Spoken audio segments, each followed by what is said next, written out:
My name is Somashekar, course faculty for this course. Now we'll move on to filters. The performance efficiency and service life of a fluid power system depends on the precision of components used. It is not just sufficient if the components used are of high precision and accuracy. The same precision and accuracy should be maintained throughout the service life of the components. The worst enemy of these precision and accuracy is the level of contaminants in the process. Literature reveals that about 75% of hydraulic control system failures occurs due to the presence of fluid contaminants. Basically, fluid contaminants includes solid particles or liquid particles and sometimes a gaseous media like air, smoke, fog, etc. The solid contaminants includes dust, dirt, worn out metallic pieces, worn out elastomer seals and many more. And similarly, liquid contaminants are water, acids, paints, varnishes and many more. Such contaminants are undesirable and tend to create adverse effects like a wear or a corrosion within the fluid power system. They can cause a seizure of machine parts and they sometimes clog flow passages that are expected to be open during the normal operation. Now let us will see friends some sources of contamination. The figure shows the main sources of contamination in the fluid power system. Just see here friends, here this is a cylinder and this is a power pack pump with electric motors. Then you will see here I have marked some sources of contamination prone to occur in the operation. External contamination which occurs when the piston rod will move in and out of the cylinder. Assembly contamination during assembly of components. Startup contamination, external contamination also occurs because here the air breathers are mounted here. Then internal contaminations occurs due to the internal operation of the components and abrasion of the metallic parts during the operation also takes place. Let us will see in detail these contaminations. As I have told you, external contamination, the entering from the outside the system. Examples, piston rod when comes out from the cylinder barrel. So many dust particles, foreign particles will deposit and then it will enter inside the cylinder during the return stroke which may goes to the fluid and also through the air breathers. As we have seen in the last class, the hydraulic tanks are kept open for the air breathing. Due to these passages, the dust particle and so many foreign particles may chance to enter. These are due to the external contaminations. Then assembly contamination. As we know, all the components of the fluid power like a piston and cylinder and piston rings, control valves and tank, everything should be assembled. During the assembly, there are the chances of entering the external contamination again during the assembly process. The assembly also required sometimes the welding, riveting, many things, correct? These are leads to the contaminations. Component contamination itself. During the manufacturing process, as I have told you, the manufacturing debris are left over the component itself. Then they enter during the process. Then maintenance contamination. During the maintenance people will kept open all the components. Then based on the environmental condition, again the fluid or components will get contaminated through these solid, liquid or gaseous components. The internal or self-generated contamination arising within the system, the wear and tear of the parts or by decomposing of hydraulic fluid that has to be changed frequently. Hence, it is usually recommended that hydraulic fluid be changed every 5,000 hours of system operation. Now, we will see the effect of these contamination. Basically, we will see the solid contamination, how it affects to the performance of the fluid power components. The effect of solid contaminants in fluid power systems are mainly on power transmission, cooling process and lubricating ability. So, the solid contaminants interfere with the power transmission by blocking or plugging small orifices in the devices. I have shown here one device such as a pressure control valve or a flow control valve. You will see here friends, the small orifice is there. Due to the contaminants present in the liquid, there is a chances of blockage which will affect to the performance of these control valves. Then they are unpredictable and unsafe during the operation.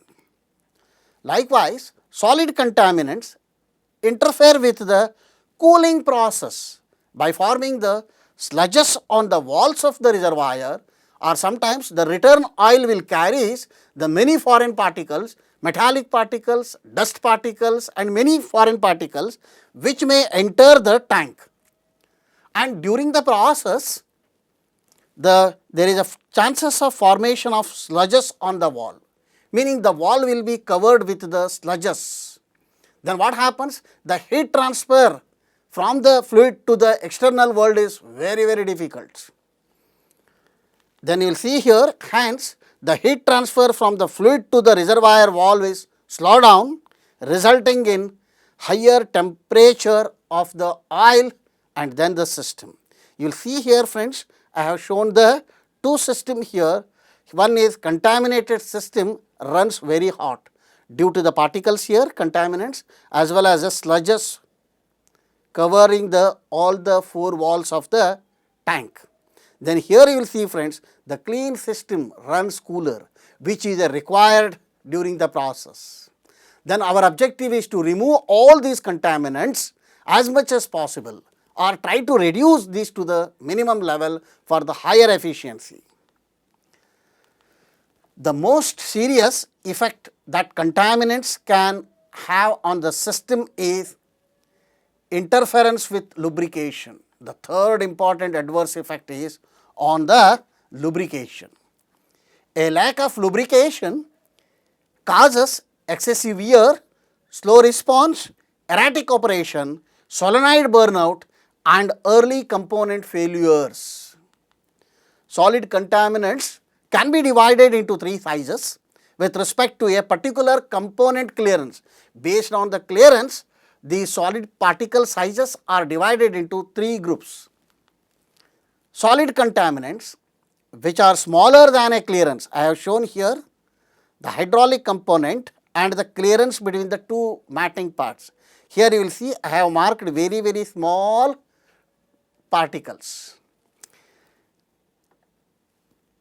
Hence they can collect in clearances, especially if there are excessive amounts and the valve is not operated frequently. This blocks or obstruct lubricative flow through the passage.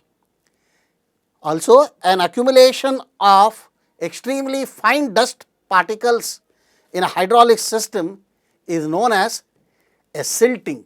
Silting is a collection of small particles in between the clearance.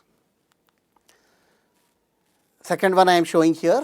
The solid contaminant is about the same size as the clearance. You will see the particle size is same as the clearance between the two matting parts. Again, they may enter the clearance, then what happens? Rubbing takes place between the matting parts, which will lead to erosion of the some metallic parts. Also, why it is? Due to the, it will obstruct the lubrication of the fluid. Then you will see here, I have shown the larger particle size.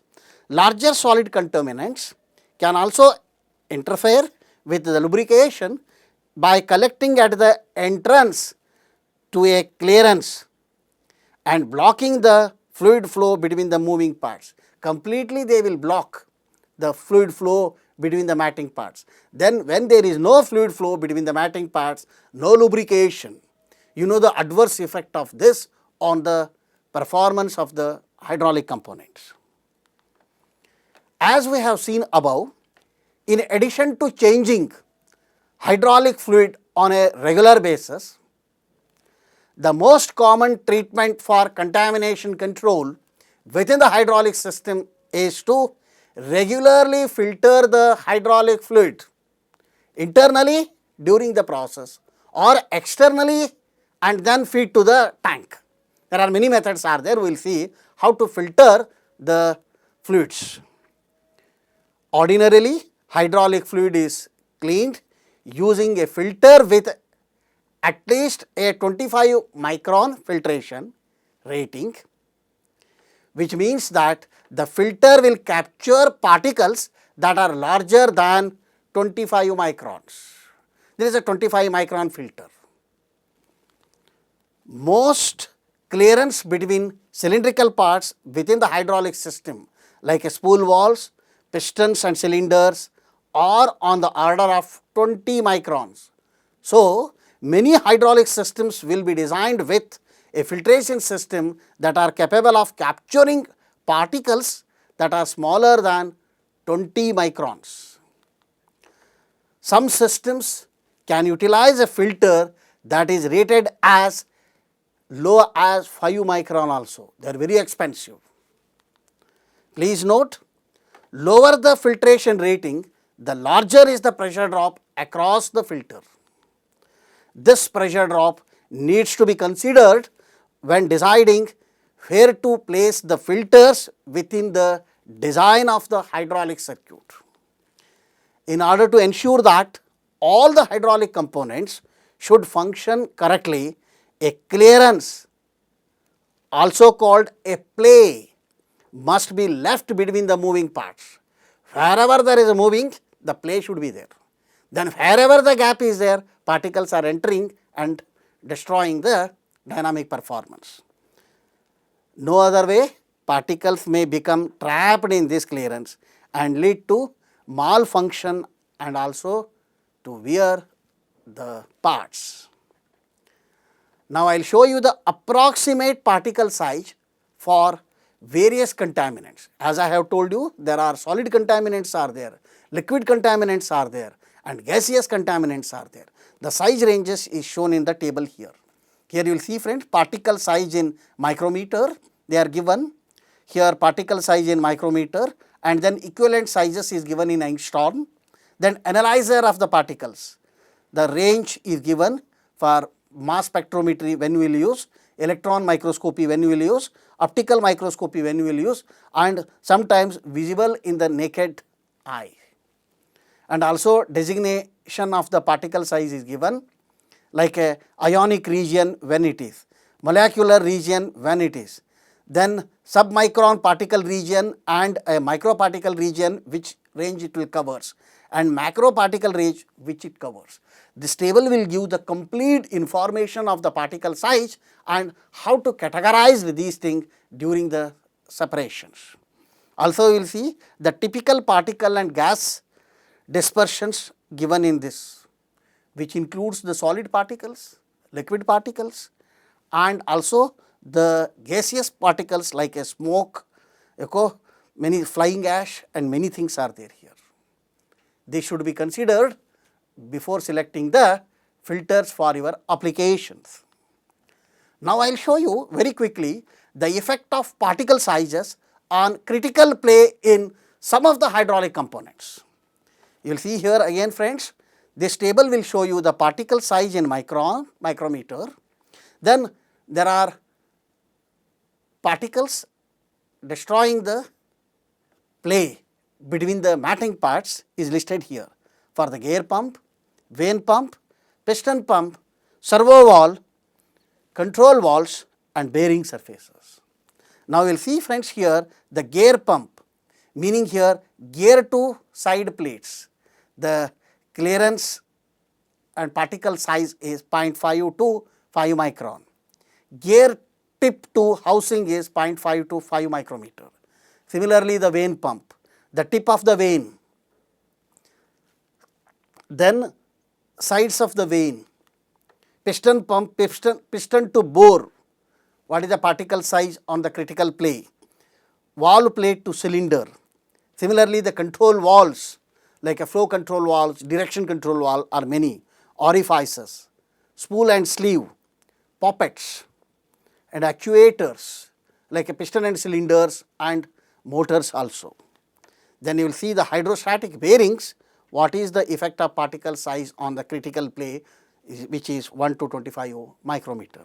Similarly, the servo valves very precise, the orifices 130 to 450 micron, the flapper valve 18 to 63 micrometer, spool sleeve assembly 1 to 4 micrometer particles may affect the performance. Now, quickly we will see to overcome these contaminants for the better performance of all the hydraulic circuit should equipped with the filters in various locations. Placing these filters for various location is a trick to overcome the burdens to the maintenance people and also enhancing the service life of the components. Let us will see the placement of filter. There are various locations within the hydraulic system where a filter may be placed, and occasionally filters are placed in multiple locations within the same system. The following figure shows 4 different filter locations for a hydraulic system that utilizes a fixed displacement pump and a 4-way directional control valve to control a linear actuator, which is a double acting cylinder with a single rod type. You will see here I have shown the 4 different locations of the filters here. You will see the location, the filter symbol you are seen already, it is a rhombus and dotted line. You will see wherever rhombus and dotted lines are there, all are the filters. I have shown here in the first where I have placed first, before that you identify the components here. The pump, hydraulic pump drives through the electric motor or IC engine. Here is a pressure relief valve. This is a 4x3 DCV. Which type it is? Center is a float center because A and B are connected to the tank. This is a double acting cylinder, the single rod type, correct, same. Now, we will see the location of the filters friends. A filter is placed at the pump at the pump inlet. Here the filter is placed at the pump outlet or a discharge side. Here you will see friends, filter placed at the 4-way valve return line. Here you will see friends where it is, PRV is there here. The filter placed at the relief valve return line. Now, so referring to the above figure, a filter may be placed on the pump inlet, the pump discharge or the outlet, the 4-way valve return line or even the relief valve return line.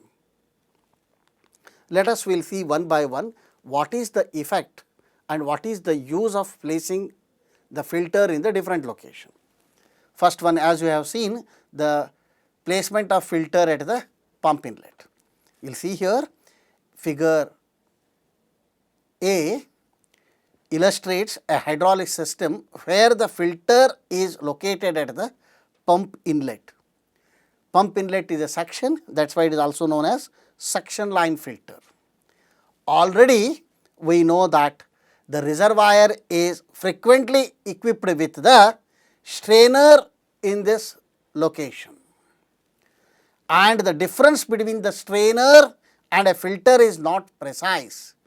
Often a strainer is simply viewed as a chorus filter.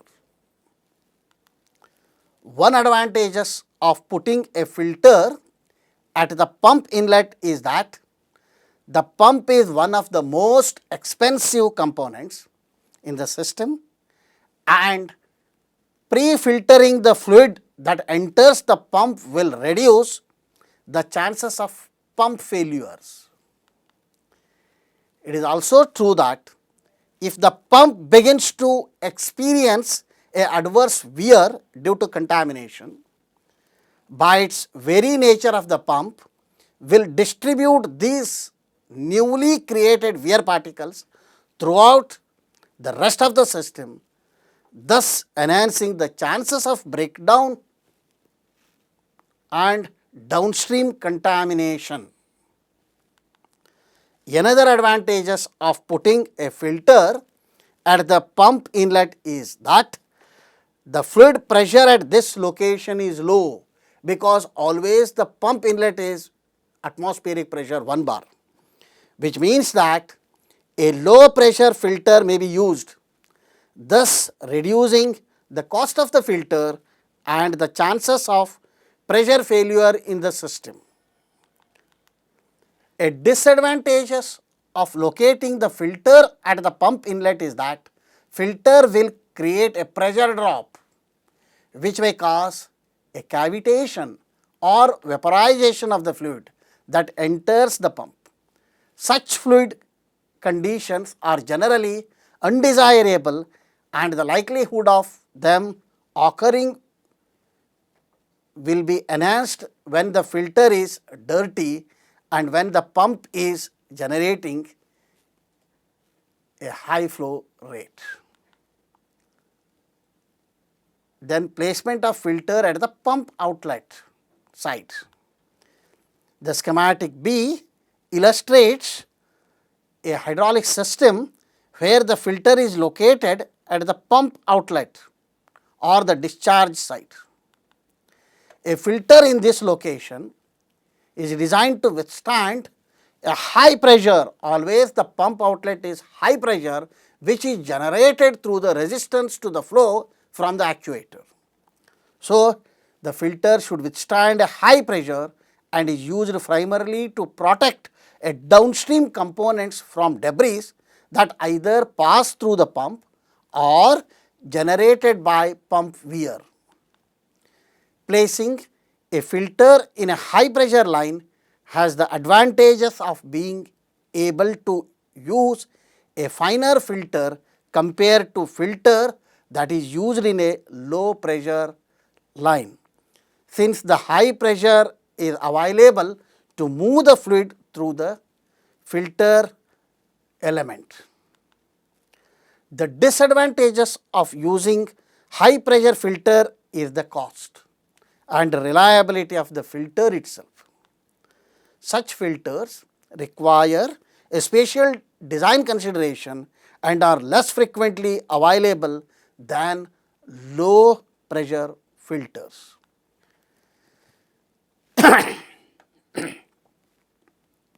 Next one is placement of filter at the 4-way valve return line. The schematic C illustrates the hydraulic system where a filter is located at the 4-way valve return line. You will see this is a return line.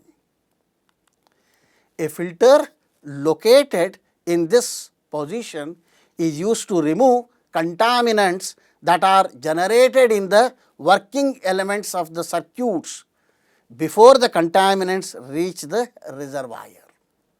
After doing all the work, the contaminants they may enter, which should be filtered out before it is going to the tank. Such contaminants include dirt that enters into the system from the dynamic seal on the rod of a linear actuator. One advantage of placing a filter in this location is to avoid using a high pressure filter, which are costly affairs. Another advantage is that the filter keeps clean fluid in the reservoir, thus avoiding the problem of maintaining a reservoir that is difficult to access. Filters that are located in the return lines may need to be rated at a higher flow rate compared to filters that are located at the pump inlet or a pump discharge. This is due to the fact that under overrunning conditions, the return flow from a linear actuator may be larger than the supply from the pump. The fourth one, placement of the filter at the relief valve return line. The schematic D illustrates a hydraulic system where a filter is located at the relief valve return line. In this location, the full amount of pump flow is filtered during a standby conditions. Since the pump is constant flow source, while only a portion of the pump flow is filtered during normal operation. The advantage of placing the filter in this location is to avoid using a high pressure filter. The disadvantages of this arrangement is that filtration of all pumped fluid is not guaranteed for a given cycle of the system. There are other arrangements for filtration that have not been presented here because it is an ocean, friends, due to the many combinations that may exist for the system shown in above figures. Perhaps the most common filtration arrangement for the system shown by the schematic C, where the filter is located at the four-way valve return line. In addition to putting a filter in this location, it is common to place a strainer on the inlet of the pump as a matter of precaution for screening a larger chips or debris that may found their way into the reservoir. Now, we will quickly see the filter arrangement in an open loop control circuit. This is a figure shows an open loop control circuit where the main flow filtration via the suction filter, pressure line filter and the return line filter. You will see, friends, here this is a reservoir. At the pump inlet, the suction line filters are there, or sometimes a strainer is also there, and at the outlet the pressure line filter, then it goes to the control valves. During the return line filters equipped with the non-return valve to bypass the fluid sometimes to the tank during maintenance. Then you will see here the filter and breather arrangement is also there. This is a main filtration system. Now, we will see again I have shown you here from the reservoir as and when required during the maintenance time. That time what I will do, the hydraulic pump will sucks the fluid and sends to the bypass filter to clean it out. This is a bypass filtration. Then again you will see here hydraulic pump is drive through the motor here, additional one it is compared to this. Then you will see after you have to cool using the cooler before sending to the tank. This is a bypass filtration. This is a main flow filtration during the process. It is an open loop circuit, the location of the various filters. Now, you will see the filter arrangement in an closed loop circuit. The following figure shows an closed loop hydraulic circuit, where the main flow filtration only active during commissioning via the flushing filter. This is a flushing filter. You will see here, friends, many things are there. This is a tank, suction line filters, return line filter in a leakage line, return line filter, again it is a leakage line, and then you will see here, friends, the flushing filters are there, correct. And one more filter I have shown, line filter, intake line. This is the various filters used in the closed loop circuit. Concluding remarks. In today's lecture, we have discussed an overview of some auxiliary components, hydraulic reservoirs, coolers, filters that are used to build hydraulic control system. These auxiliary components are passive in that they do not contribute directly to the dynamic characteristics of the system.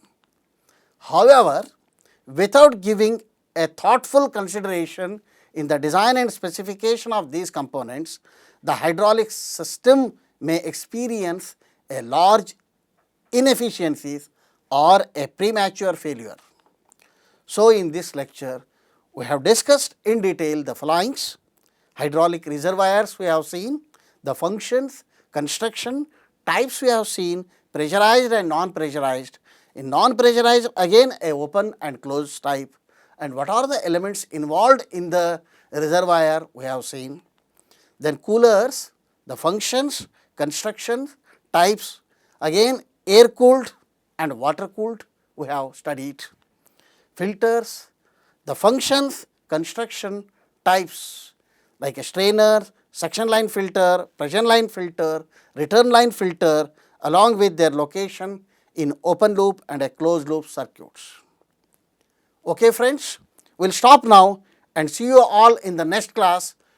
Again, we will discuss some of the auxiliary components. Until then, bye-bye. Thank you one and all for your kind attention. Sarve jana sukhino bhavantu.